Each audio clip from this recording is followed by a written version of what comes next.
Yun, magandang umaga sa inyo lahat. Ngayon, talagang napakaganda nitong araw nito na nangyayari ngayon dahil sa ginawang pagkanta itong mag-asawa. No? Talagang nasa tono sila. At dito, masisiwalat na kung ano yung mga baho talaga ng mga politiko. At kung sino-sinong politiko at pinangalanan pa nila, no? Malalakas din ang loob nitong mag-asawa na to, na Diskaya. At talagang ito lang isang magandang ginawa nila na pagkanta para isalba rin yung kanilang sarili doon sa solid na galit ng mamamayan na nakatuon lamang sa kanila.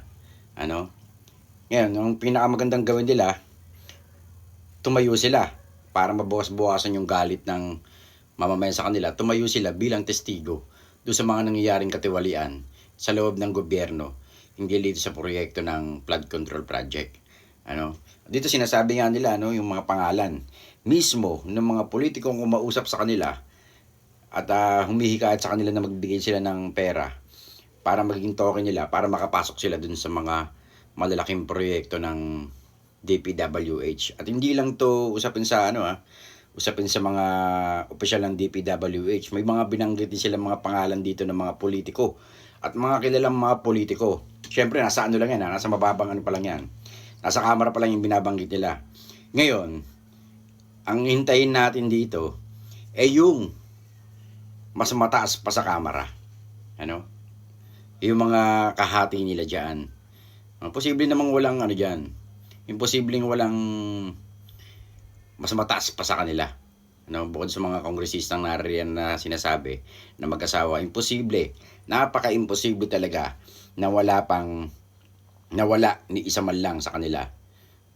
Na nakinabang dito sa budget na ito na pinag-uusapan dito. Yan, kaya panoorin natin to. Maganda to. Sara Diskaya to please present and read before us your sworn statement. Sorry. Magandang umaga po sa mga kagalang-galang na senators at miyembro ng Blue Ribbon Committee, lalong-lalo na kay Senator Rodante Marcoleta, Chairman ng Blue Ribbon Committee. Joint statement ng namin mag-asawa. So I will read partial and then my husband will also read the other half of the sworn statement. So kami si Pacifico F. Diskaya II and Cesara Rowena Diskaya, mag-asawang nasa tamang edad, parehong Pilipino.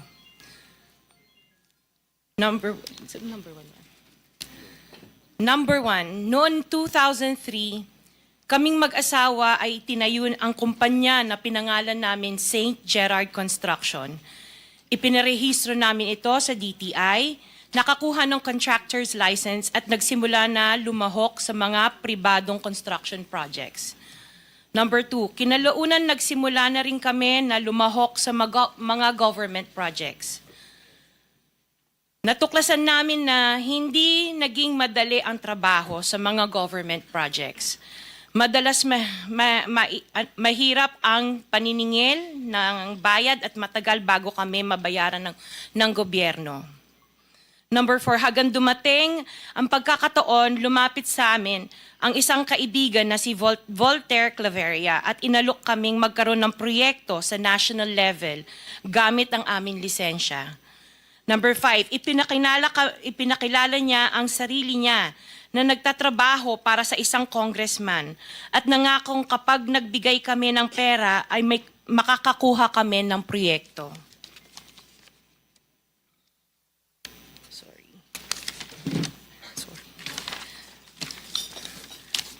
Number 6, dahil wala kaming alam sa kalakaran sa pambansang proyekto sa gobyerno, nagtiwala kami at ibinigay ang lahat ng ipon naming mag-asawa. Sa kasamaang palad, niloko lang niya kami. Naglaho siya, dala ang pera namin mag-asawa. Nagpunta kami sa DPWH para i-report ang nangyari, pero hindi nila ito pinansin. Kahit ganon, hindi kami sumuko. Gusto ko pa rin gawin ng tama ang negosyo, kaya patuloy kaming sumasali sa mga biddings sa gobyerno. Sa kalaunan, ang kumpanya namin ay nanalo sa mga bidding sa mga proyekto sa national government sa pamamagitan ng patas na bidding. Ibinuhos namin ang lahat ng aming pagsisikap para maipakita ang kakayahan ng aming kumpanya na mayroong maayos na paggagawa, dekalidad na resulta at natatapos sa tamang oras. Nagkaroon ng konting tagumpay ang St. Gerard Construction. Kaya minabuti namin mag-asawa na mag-expand at bumuo ng ibang kumpanya tulad ng Alpha and Omega General Contractor and Development Corporation. Interjection, Mr. Chair. What is the interjection? Salamat, Mr. Chair. Kailangan ko lang pong umakyat sa office sandali para sa isang pulong, but hopefully pagbalik ay nandito pa rin sina Mr. and Ms. Diskaya dahil meron din po akong mga tanong para sa kanila. Oh yes, Salamat we'll po, make sure Mr. that they Chair. will be here for your questioning. Mr. Chair, point Yes. of order. Bakit hindi na lang tayo bigyan ng kopya ng sworn affidavit imbis na basahin na lang niya so we can para himayin namin yung kanyang sworn affidavit. We will make In sure order that all the in order to members will save be time, given a copy, but the chairman is asking them to read it before us for the record. in order to save time, Mr. President, because we have been here since 9 o'clock. We already spent 2 hours and not even one of the senators have asked questions addressed to the resource persons present. I beg the indulgence of the good senator, but it is for the record.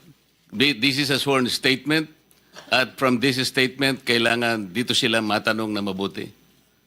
Proceed. Pakibilisan nyo lang para makatipid tayo ng panahon. Ngunit na nagsimula ang makilala ang St. Gerard Construction, dumating naman ang panibagong pagsubok.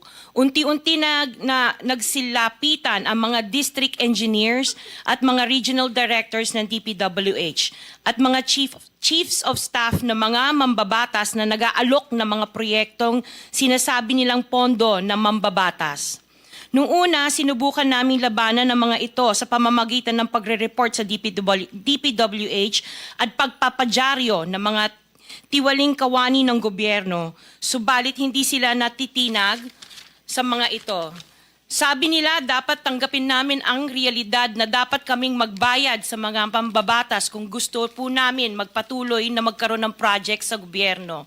Kung hindi, binabala nila na matatanggal na sa listahan ang kumpanya namin at hindi na makakakuha ng kahit anong proyekto.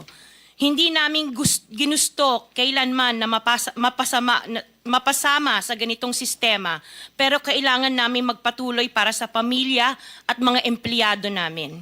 Dahil sa aming paglaban sa mga tiwaling bidding, maraming beses naming naranasan na ma-disqualify ng Bids and Awards Committee ng DPWH na hawak ng mga mambabatas na nagpondo sa proyekto. Dahil naiipit na ang aming negosyo, lumulubog na kami sa lumalaking utang ng kumpanya at peligro sa buhay ng aming pamilya.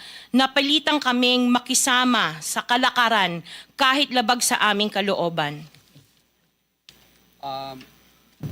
Magandang umaga po, Mr. Chair at kagalang-galang na senators at miyembro ng Blue Ribbon Committee, lalong-lalo po kay Senator Rodante Marcoleta. Diretso na. Number 15, sorry po. 16, paulit-ulit kaming ginamit ng mga nasa pwesto sa sistemang ito. Wala kaming magawa dahil kung hindi kami makikisama, gagawa nila ng problema ang project na na-award sa amin sa pamamagitan ng mutual termination o pagkakaroon ng right-of-way problem na parehong nagdudulot ng hindi matuloy ang implementasyon ng mga proyekto.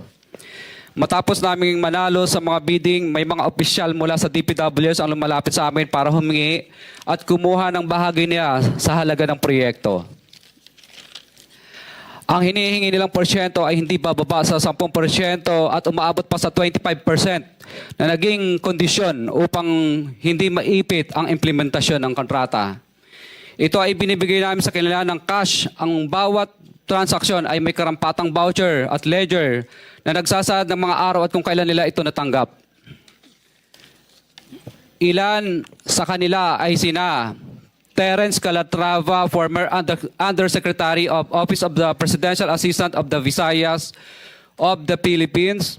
Kong Roman Romulo of Pasig City, Kong Jojo Ang of Uswag Ilonggo Party List, Congressman Patrick Michael Vargas of Quezon City, Kong Juan Carlos Arjo Aitaide of Quezon City, Nicanor Nicky Briones of AGA Party List, Congressman Marcelino Marcy Teodoro of Marikina, Congressman Florida Robes of San Jose del Monte, Bulacan, Congressman Leandro Jesus Madroño of Romblon, Congressman Benjamin Benji Agarao Jr., Congressman Florencio Gabriel Bem Noel of Anwaray Party List, Kong Leo de Ode Tariela of Occidental Mindoro, Congressman Reynan Arrogancia of Quezon City, Quezon Province, Kong Marvin Rillo of Quezon City, Kong Teodoro Haresco of Aklan, Kong Antonieta Yudela of Sambuanga, Sibugay, Kong Dean Asisio of Caloocan, Kong Marivico Pilar of Quezon City. 21. Mayroon ding mga kinatawa ng ilang politiko na nakikipagtakbo sa amin upang manghingi ng porsyento kapalit ng mga porsyento ng mga proyekto. Ang mga porsyentong ito ay 25% ay ipinipilit sa amin bilang karaniwang kalakaran na wala akong kakainang tanggihan. Ilan sa kanila ay sina Regional Director Eduardo Virgilio of DPWH Region 5, Director Ramon Ariola III of Unified Management UPMO, District Engineer Henry Alcantara, DPWS Bulacan First, Undersecretary Robert Bernardo, District Engineer Aristotle Ramos of DPWS Metro First, Pasig City, District Engineer Manny Bulusan of DPWS North, Manila Deo, District Engineer Edgardo C. Pingol of DPWS Bulacan Subdeo, District Engineer Michael Rosaria of DPWH Quezon Second Deo. Karamihan sa mga kawani ng DPWH na nabanggit sa itaas ay paulit-ulit na binabanggit ang delivery ng pera ay para sa kaisaldi na dapat at least 25%. Si Kong Marvin Rillo naman ay ilang beses na binabanggit ang pangalan ni Speaker Martin Romualdez bilang kanyang malapit na kaibigan. 25. Sa tuwing umiinom kami sa Wine Story, sa BGC at sa Shangri-La Mall, sinasabi pa ni Kong Rillo na lahat ng kanyang request para sa pondo ay galing pa mismo sa unprogram funds at insertion na inaaprubahan ni Speaker. Ang tao ni Marvin Rillo na si Bogs Magalong ang pumupunta sa amin para kunin ang pera sa aming opisina o sa Wine Story. Si Kong Jojo Ang naman, lagi ring binabanggit sa lahat ng project sa kanya ay papondo ni Speaker at ni Saldico. Mataas ang hinihingi sa project, dagdag pa niya, hindi naman lahat ng pera ay para sa kanya, kundi para kay Speaker at kay Saldico. Sa lungsod ng Pasig naman, lumapit sa akin ang DPWH Project Engineer na si Angelita Garucha para kolektahin ang parte ni Kong Roman Romulo sa flood control projects noong 2022. Number 28. Pagdating ng 2025, si District Engineer Aristotle Ramos ang sumunod na nagpakilala na bagman ni Kong Roman Romulo kung saan 30% ang kanyang hiningi ay para kay Kong Roman Romulo. Sinabihan ko kay D.E. Ramos na masyado namang mataas, ngunit sinabi niya na walang magagawa dito dahil pondo ito galing sa unprogram funds at insertion galing sa taas. Sa ilang pagkakataon, ang mga politiko na personal na inabutan ng halaga ayon sa hiningi nilang porsyento mula sa proyekto. Ang pagbabayad na ito ay hindi naman kagustuhan kundi isang hakbang na ginawa namin dahil sa matinding panggigipit. Ilan sa kanila ay sina Kong Antonieta Yudela kasama ang kanyang asawa, Kong Marvin Rillo of Quezon City, Kong Nicky Briones of AGA Party List, Arturo N. Ataide, ama ni Kong Arjo Ataide, Kong Florencio Gabriel Bem Noel of Anwaray Party List, Kong Leandro Jesus Madroño of Romblon, Kong Benjamin Benji Agarao Jr. Bagamat naging matinding pagsubok ang kabawasan ng pondo na nakalaan sa proyekto, pilit at matapat naming sinusunod ang bawat espesifikasyon na nakasaad sa Program of Works na nakasaad sa proyekto ng DPWH. Nakakasiguro kami na nagawa namin ng maayos at matapat ang bahagi o phase ng proyekto na na-award sa amin. Sa katunayan, hindi kami mababayaran ng DPWH kung hindi ito dumaan at pumasa sa maraming material testing na naaayon sa design ng DPWH. Ina-assess at ini-inspect ng DPWH ang bawat proyekto base sa natapos na parte o accomplishment. Napilitan kami na i-absorb ang kabawasan na ito na nagdudulot ng maliit na kita o pagkalugi sa ilang projects. Para makabawi, ginadamihan na lang namin ang partisipasyon sa mga projects. Taliwas sa mga lumalabas na may mga impormasyon sa publiko, hindi kailanman kami gumawa ng ghost projects. At masugid kami nag-i-inspect sa lahat ng aming mga natapos na projects. Handa po kaming tumistigo ng walang pilit at kusang loob bilang state witness at sabihin ang lahat ng nangyayaring katiwalaan ng Kamara, DPWH at iba pang mga kawani ng gobyerno upang gawin ang tama. Kami ay lubos na humihingi ng tulong sa Senate Blue Ribbon Committee na pinamumunuan ng buting Chairman Senator Dante Marcoleta at kay President Bongbong Marcos para sa proteksyon at seguridad ng aming pamilya. Ang salaysay na ito ay kusang loob naming ginawa at walang sino mang pumilit na gawin ito. Sa katotohanan ng lahat ay nilagdaan namin ang salaysay na ito ng kusang loob at walang pumipilit. Sign, Pacifico of Vizcaya, nagsasalaysay.